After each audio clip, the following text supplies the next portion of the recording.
El momento exacto en que empecé a sospechar que algo iba mal fue cuando mi mujer llegó a casa con las bragas al revés. No me di cuenta al instante, claro. Fue durante la cena de los miércoles con sus padres. Siempre hacemos lo mismo, Laura cocina tortilla de patatas con cebolla, porque su padre insiste, yo pongo la mesa, y su madre se queja del aceite. Todo normal. Pero ese día, Laura se cambió de ropa antes de cenar.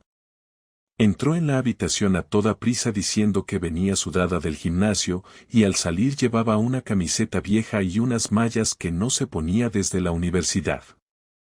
Algo no cuadraba. No había olor a sudor, ni a colonia. Nada. Estaba limpia. Demasiado limpia. Lo dejé pasar. O eso pensé. Pero después, mientras doblaba la ropa que se había quitado, una costumbre mía desde siempre, vi algo raro. Las bragas estaban dadas la vuelta.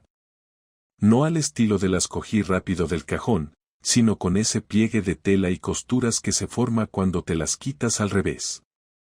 Es difícil de explicar, pero si has vivido suficiente tiempo con alguien, sabes de lo que hablo. No dije nada. Terminé de doblar su camiseta, la ropa interior y la metí en la cesta de la colada. Me senté en la mesa como si nada hubiera ocurrido, pero esa noche apenas probé bocado. Su padre lo notó y preguntó si estaba enfermo. Yo me limité a decir que el trabajo me tenía harto. Laura no dijo nada. Sonrió. Esa sonrisa que antes era mía y ahora parecía prestada. Esa fue la primera vez que sentí que algo en mi casa no encajaba. No fue un mensaje en su móvil, ni una conversación sospechosa. Fue un puñado de tela del revés lo que empezó a deshacer todo lo que habíamos construido. Y lo peor es que aún no sabía que eso era solo el principio.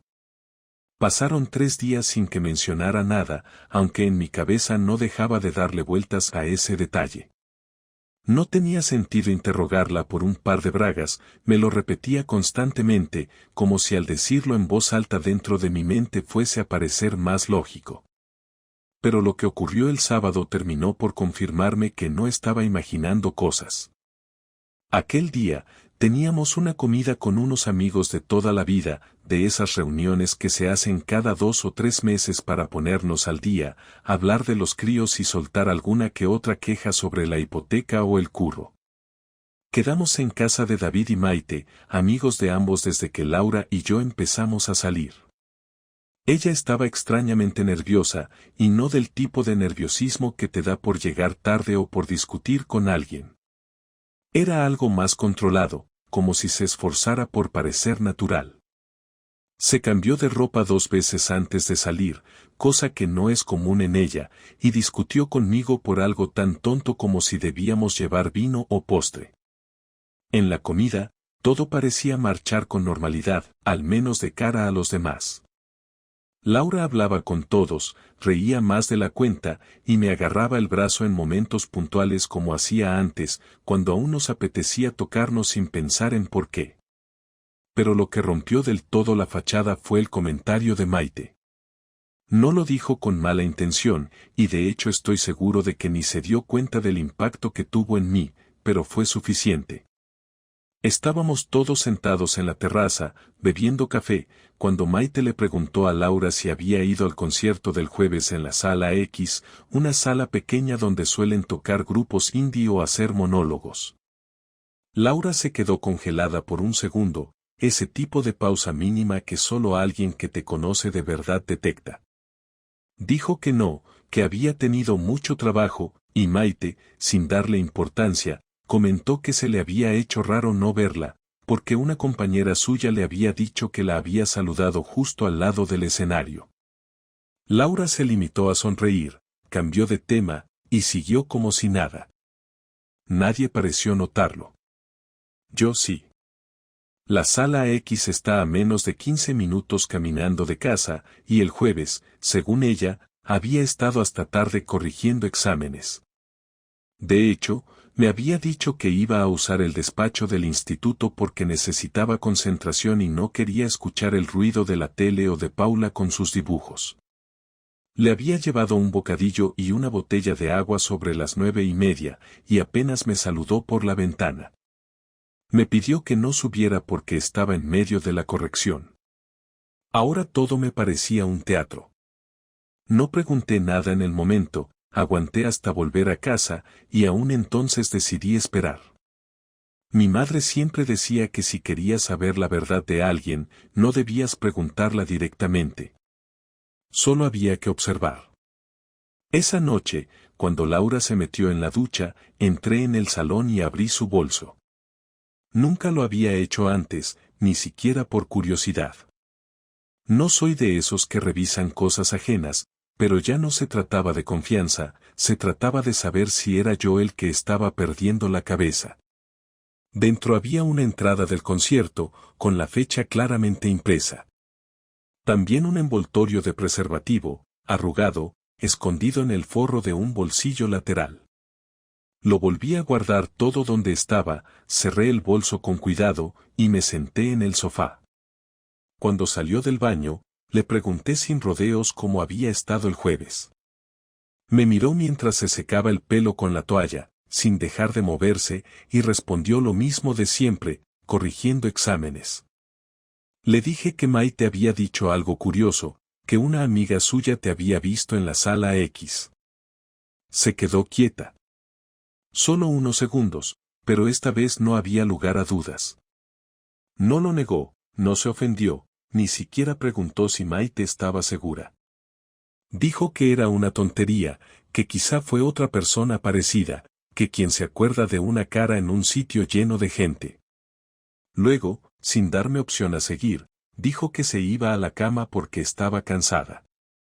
Me quedé en el sofá como un idiota. Esa noche dormimos espalda con espalda, sin tocarnos. Cada uno en su rincón. A las 2 de la madrugada, mientras ella respiraba profundamente como si de verdad estuviera dormida, yo seguía mirando el techo sin poder cerrar los ojos. No podía entenderlo. No podía encajar la imagen de la mujer que había conocido con la persona que ahora dormía a mi lado como si no tuviera nada que esconder. Me levanté, fui a la cocina y me serví un vaso de vino, lo único que había. Me senté en la oscuridad, mirando el microondas que marcaba las 2:43. En ese momento entendí que sí, algo pasaba. Algo que iba más allá de un malentendido o una casualidad. No sabía con quién había estado, ni desde cuándo, pero ya no era una suposición. Era real. Y a partir de ahí, todo iba a cambiar. Solo que aún no sabía cuánto. El lunes por la mañana me desperté antes que ella, no porque tuviera algo urgente que hacer, sino porque había tomado la decisión de no dejar pasar ni un día más sin respuestas. Me vestí sin hacer ruido, preparé café solo para mí y me senté en la mesa del comedor, esperando a que saliera de la habitación. Cuando lo hizo, me saludó con un buenos días casi automático y fue directa a la cafetera. Me miró solo de reojo, como si supiera que yo no tenía intención de quedarme callado esta vez. Esperé a que se sirviera el café y se sentara frente a mí. No sonreí. No dije nada hasta que dio el primer sorbo. ¿Fuiste al concierto el jueves? No había espacio para rodeos ni ambigüedades. Su mano se quedó en el aire con la taza a medio camino. Tardó demasiado en responder. Eso ya era una respuesta. ¿Vamos a empezar otra vez con eso?, dijo finalmente, con un tono que parecía más irritado que sorprendido. Sí, vamos a seguir con eso, porque no es eso, Laura, es algo más, y lo sabes, respondí sin elevar la voz, pero sin suavizar el tono. Te pregunté el sábado y me mentiste. Te lo pregunto ahora de nuevo, ¿estuviste en la sala X el jueves? Ella dejó la taza sobre el plato con fuerza, hizo un gesto como si fuera a levantarse, pero se quedó en la silla. Respiró hondo y bajó la mirada. Durante unos segundos no dijo nada. Luego levantó la vista y soltó una frase que, aunque no lo supiera todavía, iba a destruir todo lo que quedaba entre nosotros. Sí. Fui. No dijo más. No se disculpó, no intentó justificarlo, no preguntó cómo lo supe. Solo lo soltó como si fuese algo que ya no valía la pena ocultar. La miré durante varios segundos, esperando a que dijera algo más. Algo que diera sentido a todo aquello. Pero lo único que salió de su boca fue otra frase, esta vez más fría. No fue nada importante. Me reí, sin alegría, sin ironía, solo porque la frase me pareció una provocación absurda. Me apoyé en la mesa con las dos manos, acercándome un poco. ¿No fue nada importante? ¿Te parece que mentirme, salir con alguien y ocultarlo es algo que entra en la categoría de no importante? ¿Quién es? Se lo pensó. Cerró los ojos por un instante, y cuando los abrió, ya no parecía molesta, parecía cansada. No importa quién es. Ya no estoy con él, si eso te tranquiliza.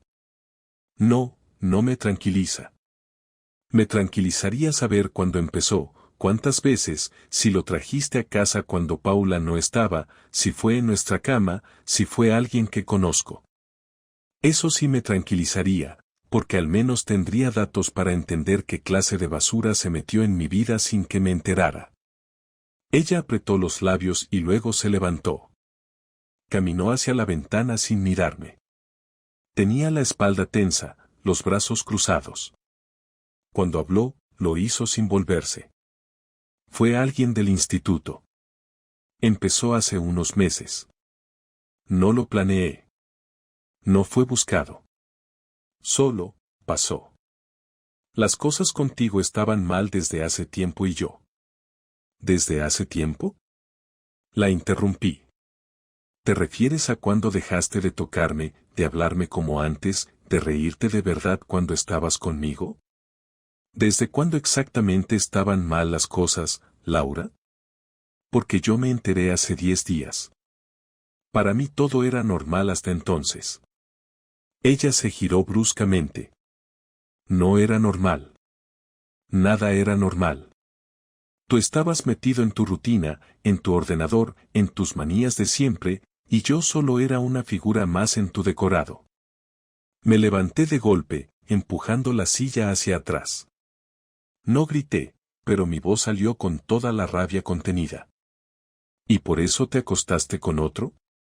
¿Esa es tu justificación? ¿Que no me fijaba en ti como antes? Pues haber hablado, Laura. Haber dicho algo, lo que sea. Pero no, era más fácil follarte a otro y ocultarlo, ¿no? Se quedó en silencio, mirándome con los ojos húmedos pero sin una sola lágrima. Me acerqué a ella despacio. ¿Paula sabe algo? Claro que no. Respondió enseguida, horrorizada. Jamás mezclaría a nuestra hija con esto. Bueno, alguien tendrá que explicarle por qué sus padres ya no duermen en la misma cama, o por qué papá no quiere estar en casa cuando tú estás. Porque eso va a pasar, Laura. Esto se acabó. Ella se tapó la boca con una mano, pero no dijo nada. La dejé ahí, en el salón, mientras me encerraba en el cuarto. Ya no tenía dudas, ya no necesitaba investigar más, ya no esperaba explicaciones que no me iban a calmar. La verdad estaba encima de la mesa y había venido directamente de su boca. Ahora solo quedaba decidir qué hacer con ella. Y con ella, me refería tanto a la verdad como a Laura. Durante los días siguientes me limité a cumplir con lo mínimo necesario para que la casa no estallara en caos absoluto. Me levantaba, llevaba a Paula al colegio, trabajaba desde el salón, preparaba la cena y evitaba hablar con Laura todo lo posible. Si me hacía una pregunta directa, le respondía con lo justo. Dormíamos en habitaciones separadas y ni siquiera nos mirábamos a los ojos. Ella intentó iniciar varias conversaciones, algunas empezaban con disculpas y otras con justificaciones, pero no me interesaba escuchar nada de eso. Yo no estaba listo para hablar, estaba ocupado planificando. Nunca he sido impulsivo, ni de esos que revientan una relación con gritos o escenas. Pero tampoco soy alguien que se quede de brazos cruzados cuando lo traicionan.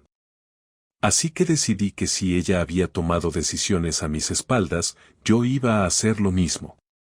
Lo primero que hice fue pasar por el despacho de un viejo conocido que ahora trabaja como abogado de familia. No llevé ningún documento ni le conté toda la historia, solo le pregunté qué opciones tenía si decidía divorciarme de alguien que había cometido una infidelidad. Me explicó los escenarios posibles, los riesgos, lo que pasaría con la custodia de Paula, la vivienda y la pensión compensatoria. Le dejé claro que no pensaba hacerle daño a mi hija, que para mí era la prioridad absoluta. Pero también le dije que no iba a permitir que Laura se saliera con la suya como si nada. Salí de ahí con una carpeta llena de información y una lista de pasos a seguir si decidía apretar el botón. Lo segundo fue algo más inmediato. Empecé a juntar todas las pruebas que tenía.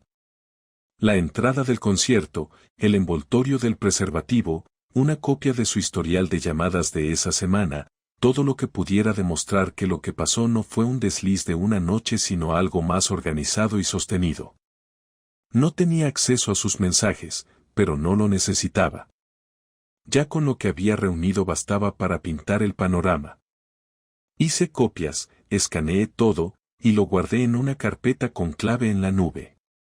Una parte de mí se sentía sucia haciendo eso, pero otra parte, la más herida, pensaba que ella había cruzado una línea mucho antes que yo. La tercera parte de mi plan fue más emocional, más personal. Sabía que Laura tenía mucho cuidado con su imagen. Con su familia, con sus amigas, con sus compañeras del instituto. Siempre le importó lo que los demás pensaran de ella, incluso más que lo que yo pensara. Así que pensé que, si de verdad quería que esto doliera, debía hacerlo de forma que su entorno más cercano viera lo que había hecho. No para humillarla públicamente, no para arruinarle la vida, sino para que supiera que sus actos no quedaban en la sombra. Una noche, mientras ella dormía, escribí un correo sin remitente a 3 personas, su hermana, su mejor amiga y la directora del instituto donde trabajaba. El mensaje no contenía insultos, ni amenazas. Solo decía que me encontraba en proceso de separación, que había descubierto una relación paralela por parte de Laura, y que no quería hablar más del tema por respeto a nuestra hija. Añadí una línea final que decía que agradecía no ser contactado, porque la decisión ya estaba tomada.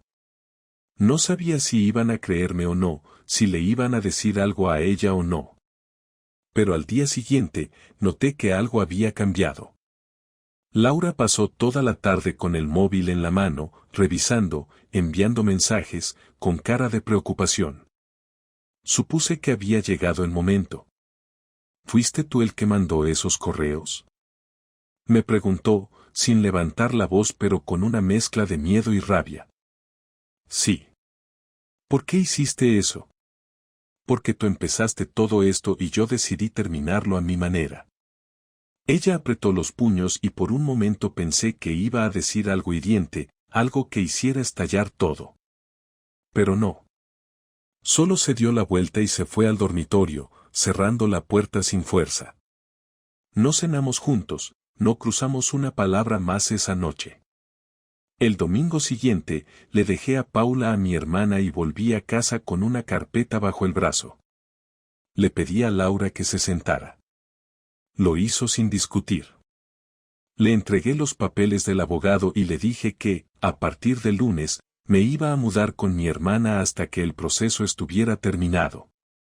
Le aclaré que no iba a impedirle ver a nuestra hija, que no iba a pelear por la casa si eso podía complicar más las cosas, pero que bajo ninguna circunstancia pensaba seguir viviendo con alguien que había decidido destruir una familia sin el valor de asumirlo de frente.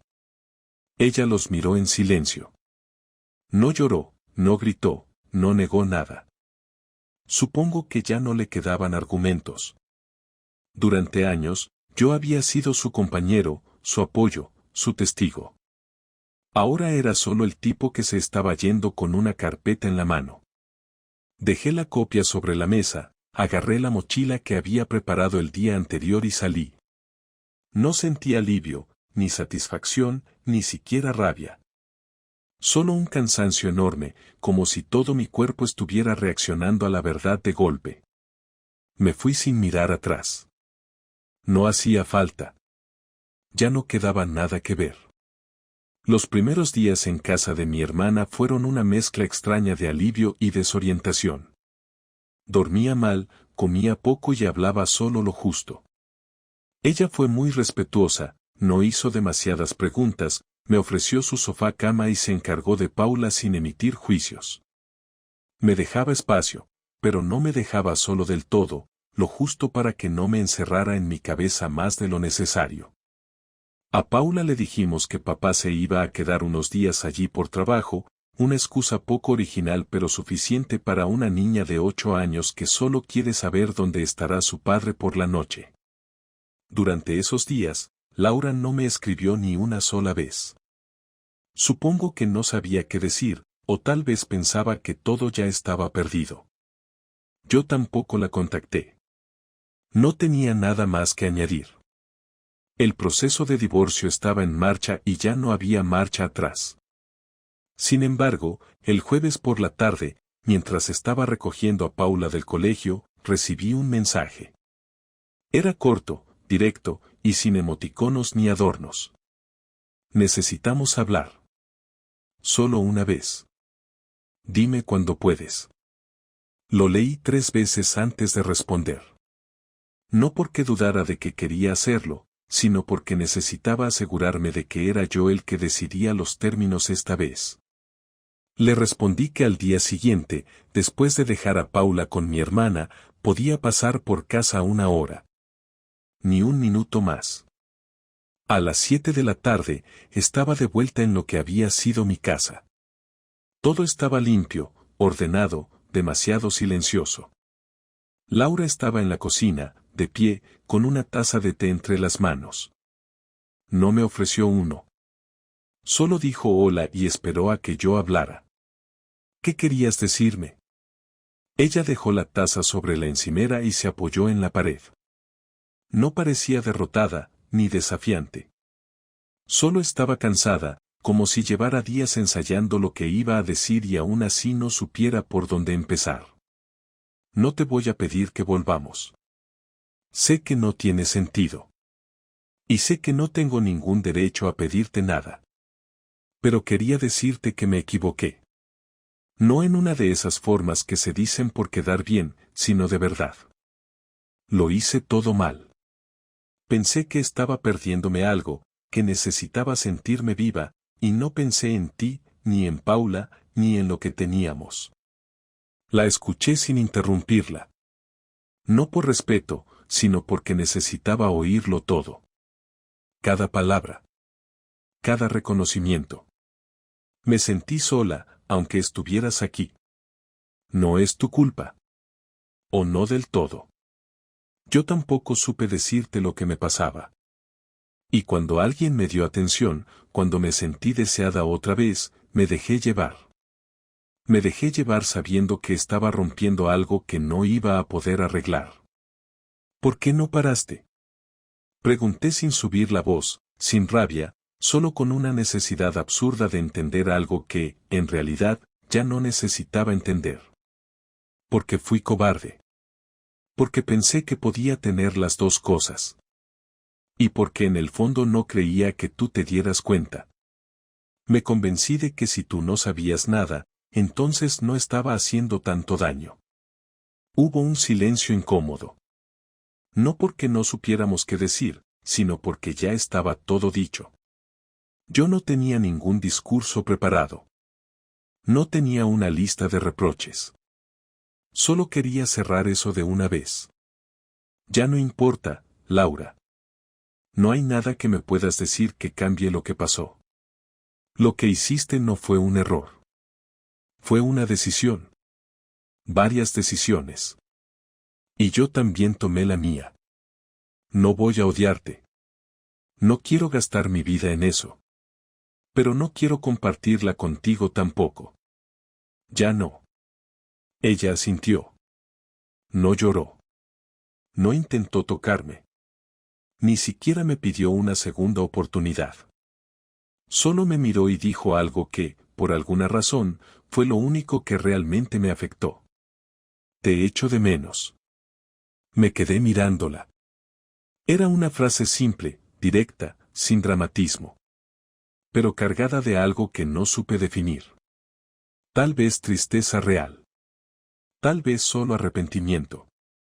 Pero ya no era mi problema. Yo echo de menos lo que pensaba que teníamos, le respondí, y me giré hacia la puerta. Pero ya no estamos en ese lugar. Ella no se movió. No intentó detenerme. Me fui sin cerrar fuerte, sin portazos. Solo salí, bajé las escaleras, y caminé hacia casa de mi hermana sin mirar atrás. Por primera vez en mucho tiempo, sabía con certeza qué era lo que quería y lo que no iba a aceptar nunca más. El pasado no se puede borrar, pero sí se puede dejar de arrastrar. Y yo acababa de soltarlo. La semana siguiente, me senté con Paula en la cocina de mi hermana y le expliqué, con las palabras más claras que encontré, que papá y mamá ya no iban a vivir juntos. Me costó mirarla a los ojos mientras hablaba, no porque me sintiera culpable, sino porque sabía que lo que le estaba contando era algo que iba a recordar toda su vida. Me preguntó si era por algo malo, si nos habíamos peleado, si era su culpa. Le dije que no, que ella no tenía nada que ver, que mamá y yo simplemente habíamos tomado caminos distintos y que eso no iba a cambiar cuanto la queríamos. Me abrazó fuerte, como no lo hacía desde que era más pequeña, y luego se quedó en silencio, procesando todo. No lloró, pero su cara se quedó quieta, seria, como si hubiera entendido más de lo que esperaba. Los días empezaron a ordenarse poco a poco. Hablé con recursos humanos en mi trabajo y me permitieron seguir teletrabajando desde el piso que encontré en Nervión, no muy lejos de la casa donde vivíamos antes. Era pequeño, sin lujos, pero con lo justo para empezar de nuevo. Me ayudaron a amueblarlo rápido, y mi hermana me prestó algunas cosas. No le conté a todo el mundo lo que había pasado, solo a quienes tenían que saberlo. Mis padres se lo tomaron con resignación, sin sorpresas. Mi padre me dijo algo que no esperaba: tú hiciste lo que tenías que hacer. No te quedes colgado del daño. Hay que vivir. Y aunque suena a algo dicho 1000 veces, viniendo de él, que siempre fue parco en palabras, me hizo más bien de lo que pensaba. Laura y yo nos organizamos para compartir la custodia de Paula sin conflictos. No fue necesario pelear por eso, los dos entendimos que el daño estaba hecho entre nosotros, pero no tenía por qué extenderse a ella. Durante las entregas, los saludos eran cortos y cordiales. A veces parecía que nos habíamos convertido en vecinos que se cruzan con educación forzada. Me acostumbré rápido a esa nueva rutina. Laura seguía con su vida, no sé si con la misma persona o con otra, y la verdad es que dejé de pensar en eso. Ya no me interesaba, ya no era parte de mi historia. En el trabajo, empecé a rendir más. Estar solo me devolvió una especie de control sobre mi propio tiempo, y aunque había momentos donde la soledad pesaba, también me permitió ver con más claridad lo que quería de ahora en adelante. Salí a cenar con un par de amigos, retomé contacto con otros que había dejado de ver, me inscribí en un curso de fotografía los fines de semana, algo que siempre quise hacer pero que nunca encontré el momento. No era una historia de reinvención ni de venganza consumada. Solo estaba intentando llenar mi vida de cosas que no dolieran. Y por primera vez, no sentía que estaba huyendo de nada. Una tarde de domingo, mientras tomaba café en la terraza de mi piso y Paula pintaba sentada en el suelo, me preguntó si yo era feliz. Le respondí que no del todo, pero que estaba tranquilo, y eso era un buen comienzo. Me miró y me dijo que ella también se sentía un poco así, pero que ya no le dolía tanto como al principio. Le dije que el dolor es como un golpe fuerte, al principio duele mucho, pero luego solo se siente cuando uno se mueve de cierta forma. Ella sonrió y volvió a pintar. Me di cuenta de que estábamos bien, dentro de lo posible. No perfectos, no curados, pero bien. Un mes después de la firma del divorcio, recibí un mensaje de Laura. No pedía volver ni se extendía demasiado. Solo decía que me agradecía haber manejado todo sin hacerle daño público, sin convertir nuestra historia en un campo de batalla, y que esperaba que algún día pudiéramos hablar sin cargar con todo lo que quedó.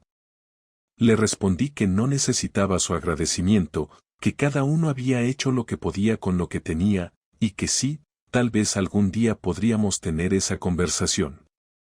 No por nostalgia, sino por respeto a lo que una vez fuimos. Ella no respondió, y no hizo falta. No encontré una conclusión perfecta para todo esto, porque no hay finales cerrados cuando se trata de relaciones humanas. Lo que aprendí fue sencillo y brutal: las personas cambian, a veces sin previo aviso, y no siempre esas transformaciones incluyen a quienes están a su lado. Lo importante es no perderse en el intento de sostener algo que ya no existe. Me hubiera gustado no pasar por todo esto, claro, pero si algo saqué en claro es que nunca más voy a mirar hacia otro lado cuando algo me duela. Nunca más voy a dejar que la costumbre cheque lo que está podrido por dentro. Y sobre todo, nunca más voy a permitir que el miedo a perder me impida actuar. Porque perder, uno pierde igual. La diferencia está en cómo se va uno de ese lugar. Y yo me fui sabiendo que no tenía que agachar la cabeza.